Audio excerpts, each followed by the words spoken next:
د دې مېرمنو ډېرې په فراه کې ښوونکې، محصلینې او یا هم د پوهنتون استادانې وي چې اوس دلته کار کوي.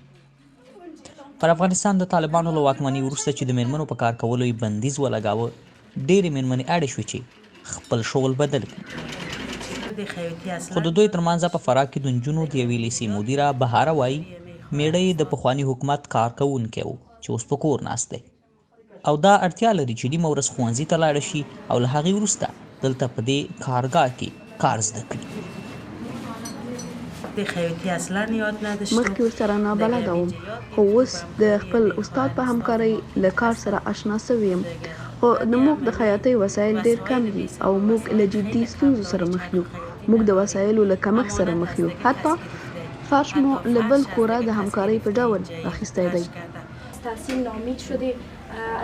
22 کلنه سارا چې د ښوونځي د 10م ټولګي زده کوونکې ده، د ښوونځیو له تړلو وروسته یې اوس د آرایشګرۍ کسب ته مخه کړې ده. خو ښایي د ښوونځیو د خلاصېدو په صورت کې دې کار ته مخه نه وای کړې.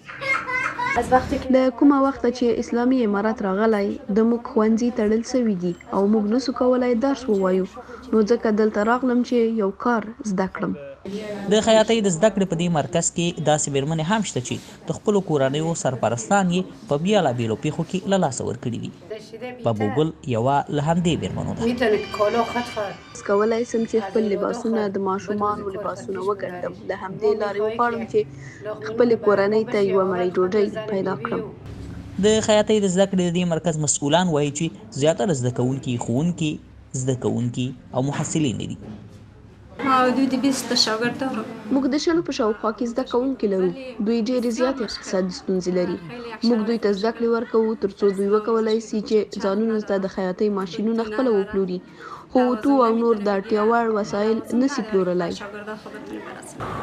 د ښځو پر وړاندې د ښوونیزو مرکزونو تړل کېدل او د دوی د کار په اړه د محدودیت وضع کېدو په افغانستان کې ډېر شمېر ښځې له نامعلوم برخلیک سره مخ کړي. طالبان وایي د شریعت په چوکاټ کې ښځو ته د کار او زده کړې اجازه ورکوي، خو داسې مهال چې په افغانستان کې له واکمنۍ نږدې 4 میاشتې کېږي، لا یې هم له 6 ټولګي پورته نجونو ته ښوونځیو ته د تګ اجازه نه ده ورکړې او یوازې څو محدودو ادارو کې ښځو ته د کار اجازه ورکړل شوې ده.